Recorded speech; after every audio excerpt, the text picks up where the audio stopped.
You're going to anchor a band so that when you're in a tall kneeling position, the band is just above your pubic bone, and that's right about where your hips are going to crease. So that's where you want to drive some resistance from. And then you can walk out as much as you need to so that the band feels like a good amount of resistance at the end of the rep. So the movement's going to be just hinging at the hips, feeling a little stretch in the butt, and then you're going to make sure that you don't push your hips forward to come up. You're going to push your knees down, feeling your butt pockets scoop into the back of your hamstrings here. You'll notice the very different position. This is all the hip extension I have. If I go here, it's not actually hips, it's just lower back compressing. So very important. We want to make sure knees drive down, butt pockets go into the back of the thighs. Foot position is really up to you. You can tuck your toes, you can untuck your toes. Just make sure that your feet are not together and your knees apart. We want everything to be in line. Or another option is you can use a roller, place it right underneath the feet. That might also be a comfortable option for you so that you have that support.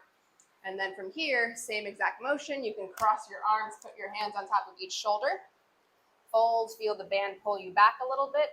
That end range should feel like a little bit of a glute stretch. And then you're going to push your knees down very slowly, making sure that you're feeling hamstrings and you are not pushing your hips forward where you're arching your back. Very slowly coming down, inhaling,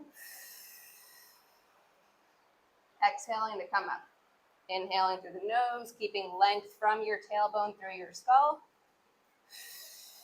Pushing the knees down to come up. You should feel a good amount of hamstrings and maybe some side abs. If you wanted more resistance on top of that with the band, you could add a weight. Find a comfortable way to hold it. For this dumbbell, I'm going to hug it right in front of me, kind of like a Zercher hold, just making sure that my shoulders are not shrugging up or rounding, and I'm going to reach my elbows forward and apart. That's going to get my shoulder blades to stay a little more snug on my rib cage. Same thing, I'm going to inhale, feel that length. Push my knees down as hard as possible. That's my end range. I feel abs and hamstrings at the top of this rep. Inhale to go down.